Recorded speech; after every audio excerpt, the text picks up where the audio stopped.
Olá, pessoal, tudo bem com vocês? Aqui é a professora Gisele, do Território Educador. Pessoal, primeiramente eu quero agradecer toda a paciência que vocês tiveram aí comigo, todas as mensagens, tá bom? Eu passei por uma semana difícil, eu perdi meu pai, né, no domingo passado, e eu passei por muitas dificuldades aí para que a gente fizesse o sepultamento dele. Para vocês terem uma ideia, a gente só sepultou na quinta-feira, tá? E isso mexe muito com o psicológico, né? Então, eu agradeço muito a compreensão, porque eu escrevi aí no canal, né, falando sobre essa dificuldade que eu estava tendo para administrar, para gravar os vídeos, né? Porque a gente precisa de uma dedicação de estudos para a gravação desses vídeos, né? E eu sou muito grata aí pelas mensagens e pela paciência.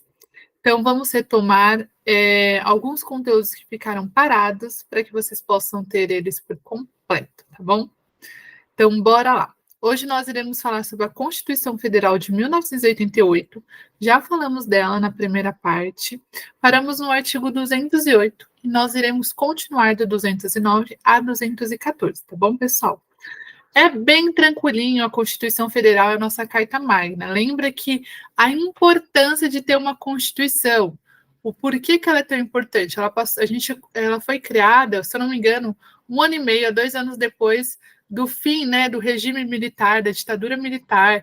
E antes da gente ter essa Constituição aqui de 1988, nós tivemos outras 7 constituições, se não me falha a memória. E a gente tinha muita instabilidade. Então, assim, quando a importância de olhar essa Constituição, né, ver que ela já tem 35 anos, é ver que a gente teve uma estabilidade democrática aqui no nosso país.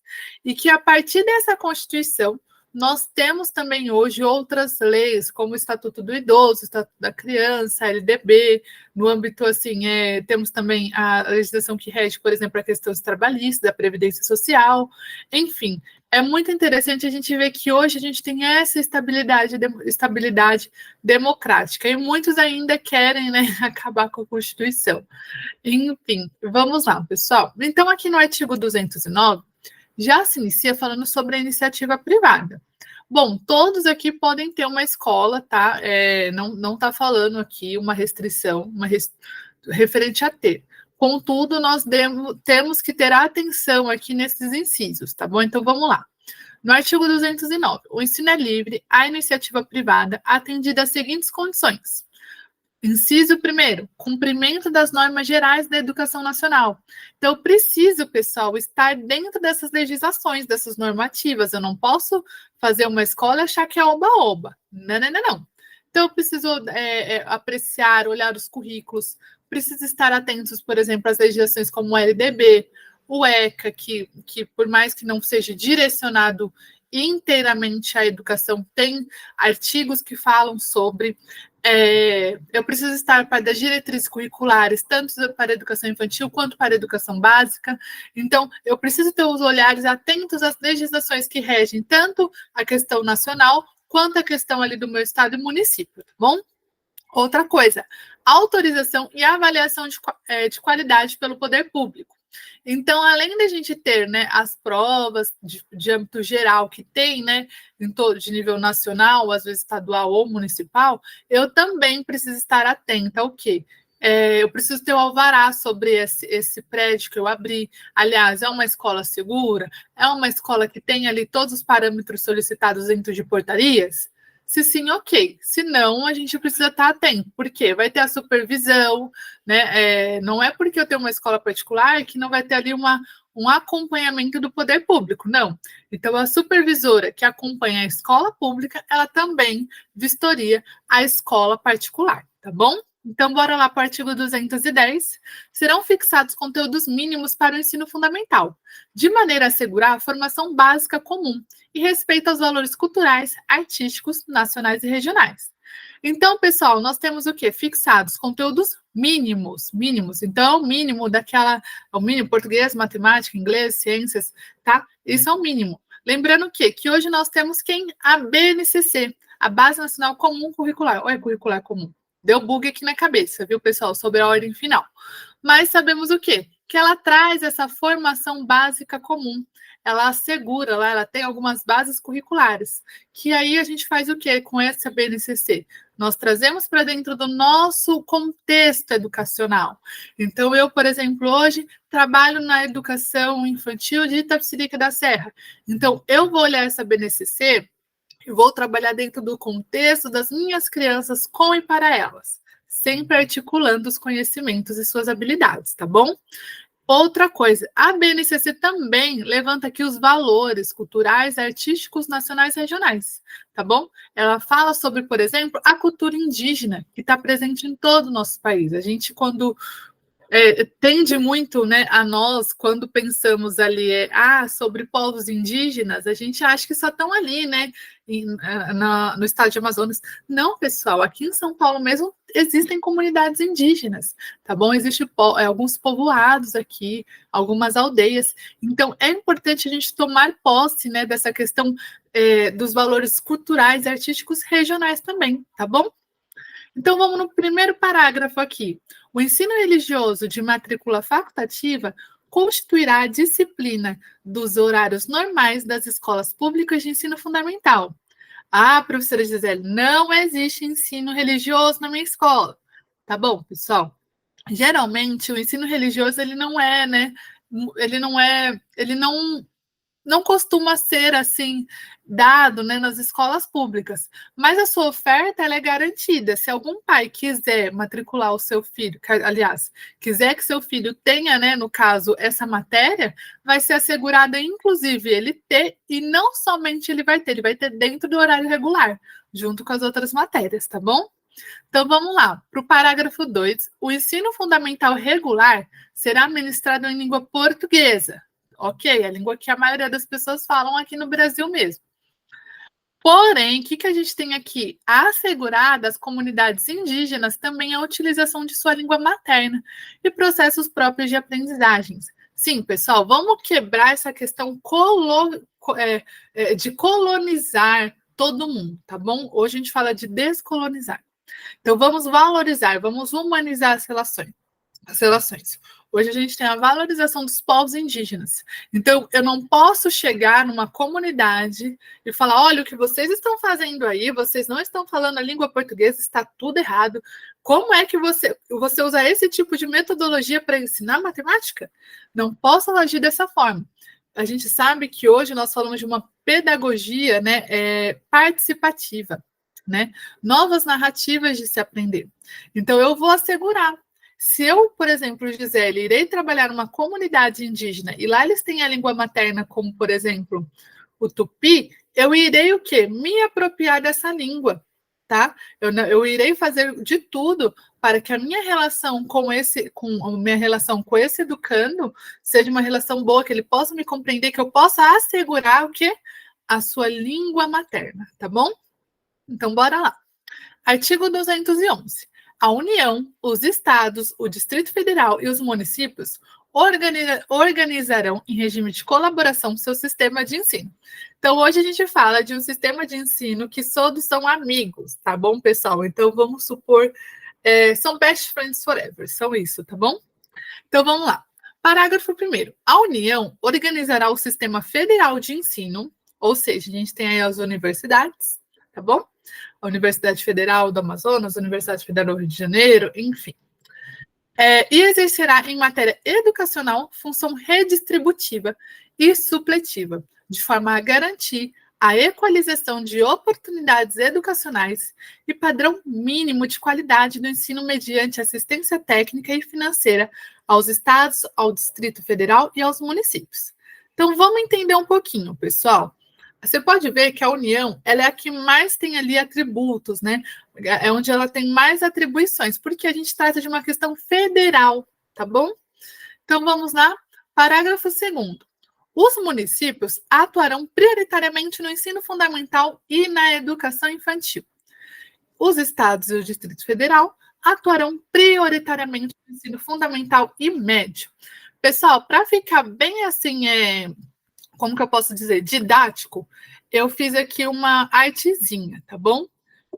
Para vocês entenderem. Dê um print aí se vocês quiserem, tá bom? Então, regime de colaboração, eles são amigos. A União Quando eu falo União, eu falo o âmbito federal, estados e Distrito Federal e municípios. Eles se colaboram para que a gente tenha o quê? Qualidade no ensino, acesso e permanência, tá bom? Para que tudo seja assegurado de uma forma equitativa. Então, eu coloquei aqui, olha só, para vocês entenderem. O que a União faz? A União financia as instituições de ensino públicas federais. Ela também tem a função de pegar toda a arrecadação de impostos, ou seja, mais à frente a gente vai entender que ela dá 18%, os municípios e estados dão 25%, e ela faz toda essa junção e redistribui. Ou seja, vamos supor que aqui onde eu dou, por São Paulo, eu moro em São Paulo. São Paulo dá 25%, eu acredito que a maior arrecadação que tem no país é de São Paulo, porque São Paulo é muito rica, né? Tem muito dinheiro.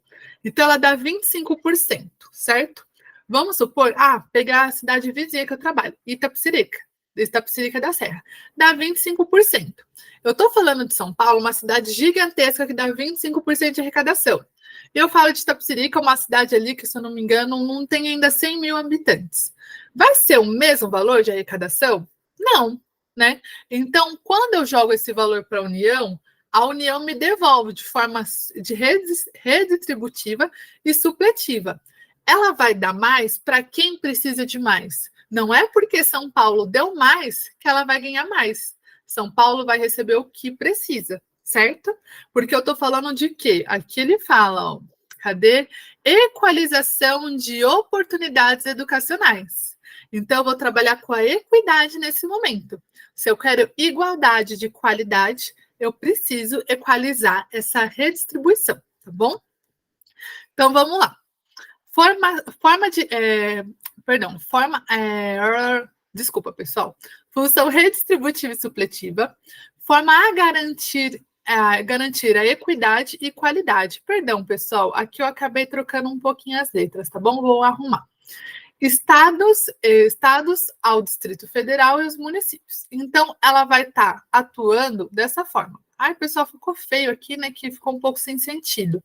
Mas eu vou ver se eu arrumo e deixo aqui disponível para vocês essa arte, tá bom? Porque ela ficou um pouquinho cortada, meio sem sentido. Mas o que é importante vocês entenderem? Que ela vai financiar as instituições públicas federais, que a gente fala das universidades, tá bom? Função redistributiva e supletiva, então ela redistribui e também suple. Se está precisando mais, ela também vai dar mais, tá bom? Aqueles que não precisam de tanto, ela vai dar dentro daquilo que necessita, para que a gente possa alcançar uma qualidade, um padrão de qualidade de ensino, tá bom? Então, tudo isso é para garantir a equidade e a qualidade. E ela vai ali o quê? Colaborar, né? Fazer tudo isso em prol de quem? Dos estados ao Distrito Federal e aos municípios, tá bom? Então, vamos lá. O que o estado e o Distrito Federal, eles têm ali como sua atribuição? É atuar prioritariamente no ensino fundamental e médio. E os municípios atuarão prioritariamente no ensino fundamental e na educação infantil. Então, vamos lá. Os municípios, eles podem, no caso, né, podendo ser do 1º ao 5º ano, se estendendo até o 9º ano, quando se fala dessa prioridade. Então, eu vou dar um exemplo de onde eu trabalho, Itapecerica da Serra. Nós lá, assim como todos os estados e municípios, trabalham em regime de colaboração. E nós colaboramos muito com o Estado. Por quê? As nossas crianças, elas fazem a sua educação infantil, depois elas vão para o ensino fundamental, do 1º ao 5º ano. Elas fecham o ciclo no município no 5º ano. E no 6º ano para frente, a responsabilidade do ensino dessas crianças é com o Estado, tá bom? Então, continuando. Parágrafo 4º aqui. Na organização de seus sistemas de ensino, os estados e os municípios definirão formas de colaboração de modo a assegurar a universalização do ensino obrigatório. Então, aqui, eles vão medir esforços, né? Juntar todas as forças para quê? Para assegurar a universalização do ensino obrigatório. Porque quando eu falo do ensino obrigatório, eu falo daquela etapa dos 4 aos 17 anos. Né? Então, eu preciso o quê? Que essas crianças, elas atendem, né, as suas expectativas dentro das suas competências. Então, por exemplo, a sua alfabetização seja assegurada, a sua educação infantil, o seu ensino fundamental, o seu ensino médio, porque é um ensino regular, É o momento onde essas crianças devem estar dentro da escola, tá bom? Então, vamos lá. O quinto parágrafo aqui, a educação básica pública atenderá prioritariamente ao ensino regular dos 4 aos 17 anos. Ah, Gisele, mas e a creche? Sabemos muito bem que a educação do 0 aos 17 ela é obrigatória, né? No caso, assim, a sua oferta. Mas quando eu falo da creche, do período ali de 0 aos 3 anos e 11 meses, ele é obrigatória a oferta, mas não é obrigatória a matrícula. Então, o pai matricula se quiser nessa etapa, tá bom? Mas quando chega aos 4 anos, que chega ali no jardim ou infantil, dependendo de onde você está, é obrigatório essa criança estar inserida numa unidade educacional, tá bom? Artigo 212. A União aplicará anualmente nunca menos de 18. Aqui vai dar um nó na cabeça, mas eu desenhei também, tá bom? E os estados e o Distrito Federal e os municípios, 25%, no mínimo, da receita resultante de impostos, compreendida e proveniente de transferências na manutenção e desenvolvimento do ensino. Parágrafo 1º. A parcela de arrecadação de impostos transferidas pela União aos estados, aos distritos federais, aos municípios ou pelos estados aos respectivos municípios não é considerada para efeito de cálculo previsto nesse artigo. Receita do governo que a transferir. Então, vamos lá. O que eu preciso entender aqui do 212 desse artigo? A União, o âmbito federal, ela vai, toda a sua arrecadação de impostos, como aqui a gente vê, ó, vamos lá. Receita resultante de impostos, compreendida a proveniente de transferências na manutenção e desenvolvimento de ensino. Então, a gente vai falar o quê? A União, âmbito federal, Brasilzão, nunca menos de 18% ele vai repassar, tá bom? Então, ele vai, no mínimo, o Brasilzão vai pegar ali 18% da sua arrecadação, tá bom? Os estados e distritos federais, no mínimo 25%. Os municípios, no mínimo, os 25%. Se não me engano, não tenho, eu ouvi dizer, não vou falar assim, eu tenho certeza, eu acho que São Paulo dá 28% ou 27%, ele dá um pouquinho mais, tá bom? Então, como eu disse para vocês, é no mínimo 20%. Isso tudo vai ser arrecadado, eu dou isso. Necessariamente, por exemplo, eu, São Paulo, eu vou receber de volta? Não necessariamente, porque eu falo de uma função redistributiva e supletiva.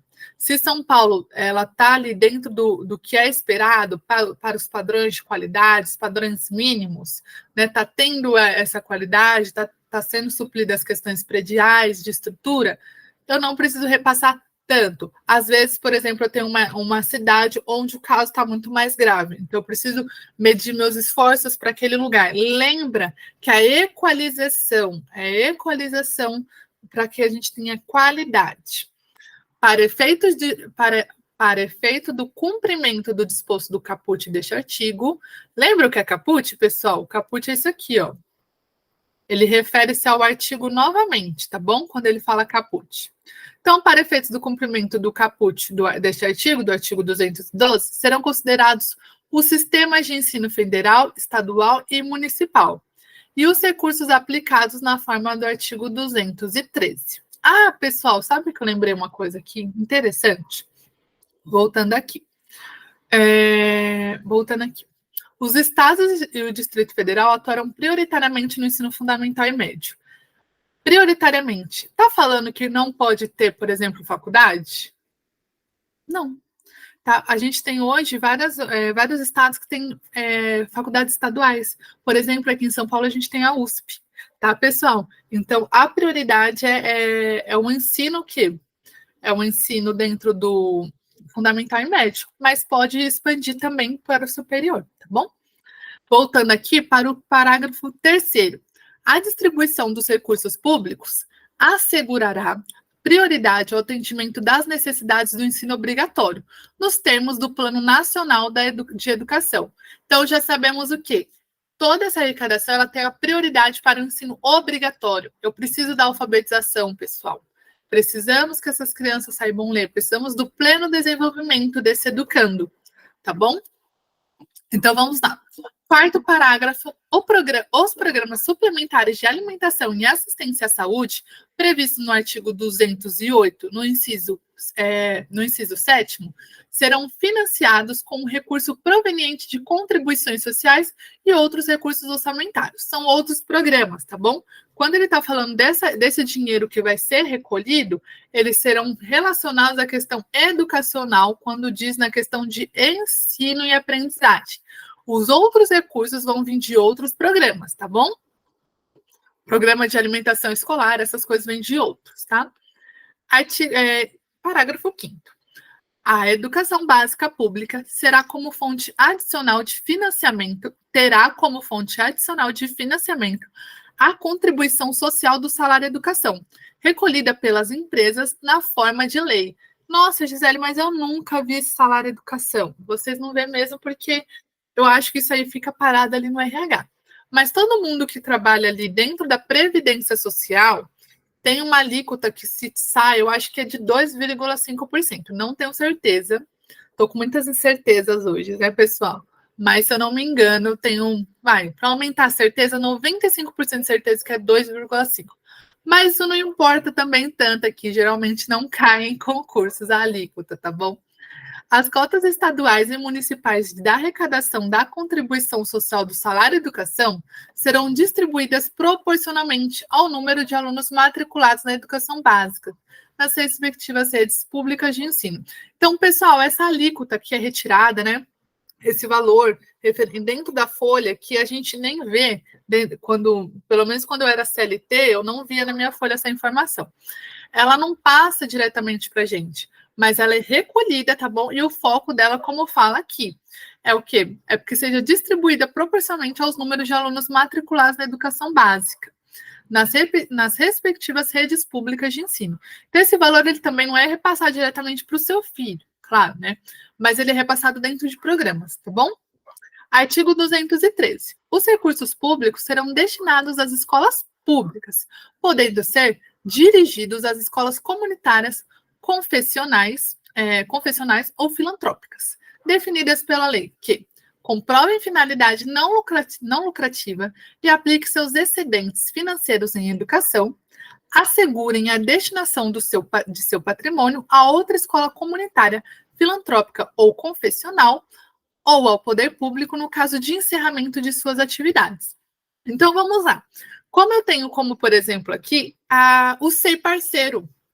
Aqui em São Paulo, nós temos as creches, né, que hoje nós falamos Centros de Educação Infantil, que são parceiros, que são administrados por associações, né, que geralmente são ou associações comunitárias, filantrópicas, enfim. E ali a gente tem o quê? Elas fazem, né, seguem as portarias, abrem essa escola e terceirizam seu serviço e recebem um valor aí, né, recebem um valor da prefeitura, né, um repasse para pagar seus funcionários. Tudo é direcionado para as crianças. Quando essa instituição fecha, o que acontece? Ela é repassada para outra instituição, tá bom? Ou fica ali à disposição da prefeitura, no município, ou do estado, dependendo aí qual é o vínculo, se é estado, prefeitura, tá bom? Os recursos perdão, pessoal, parágrafo 1º. Os recursos de que trata este artigo poderão ser destinados à bolsa de estudos para o ensino fundamental e médio, na forma da lei, para os que demonstrarem insuficiência de recursos, quando houver falta de vagas e cursos regulares da rede pública na localidade da residência do educando, ficando o poder público obrigado a investir prioritariamente na expansão de sua rede na localidade. Então, vamos lá, pessoal. Vamos supor que eu, Gisele, estou procurando uma vaga para minha filha, para meu bebê de 6 meses numa creche. E aqui em São Paulo não tem. E aí, o que eu vou fazer? Eu preciso, não é garantido que do 0 aos 17 a oferta? Então, eu quero. Então, se eles não tiverem, eles podem muito bem, sim, pegar uma escola particular e pagar essa escola particular para que a minha criança esteja ali dentro. Aliás, o direito é da criança. Estou dando um exemplo aqui para vocês, tá bom? Parágrafo 2º. As atividades universitárias de pesquisa e extensão poderão receber apoio financeiro do poder público. Sabemos que isso é real e isso acontece mesmo, tá bom? Artigo 214. A lei estabelecerá o Plano Nacional de Educação de duração plurianual, visando a articulação e ao desenvolvimento do ensino em seus diversos níveis e a integração das ações do poder público que conduzem a. Inciso primeiro aqui, pessoal, erradicação do analfabetismo, universalização do atendimento escolar, melhoria da qualidade do ensino, formação para o trabalho, promoção humanística, científica e tecnológica do país. Bom, pessoal, chegamos ao fim. O próximo, olha só, já está até prontinho aqui para vocês. E está tudo da criança e do adolescente. Bom, pessoal, o que é importante entender dentro desse artigo, que é um dos que mais caem em concursos, tá? Eu preciso compreender que é aqui uma carta magna, tá bom? A Constituição Federal, ela vai trazer para mim subsídios para que daqui eu construa outros documentos. Por exemplo, aqui ela fala do plano, no artigo 214, o Plano Nacional de Educação. Hoje nós temos, se eu não me engano, ele é vigente até 2024 agora. E depois vai ter outro plano, né? E aí é bem interessante, inclusive nós iremos estudar sobre ele também. Aqui fala sobre a proteção para a criança, que é importante ter essa documentação. Ele também dá indícios que vai ter uma legislação própria que vai falar sobre educação, por exemplo, a LDB, que nasceu em 96. Aqui, como eu falei anteriormente, o ECA, que nasceu em 90. Então, pessoal, eu preciso olhar a Constituição Federal com muita atenção e carinho, tá bom? Ela é uma carta magna, ela é um documento superior e nada vai contra ela, tá bom? É isso, pessoal. Vou gravar outros vídeos também. Espero que tenham gostado. Finalize essa primeira parte da Constituição Federal e logo mais eu vou gravar sobre o ECA, tá bom? É isso. Um beijo. Muito obrigada aí pelo apoio, pelas palavras e até a próxima. Tchau, tchau.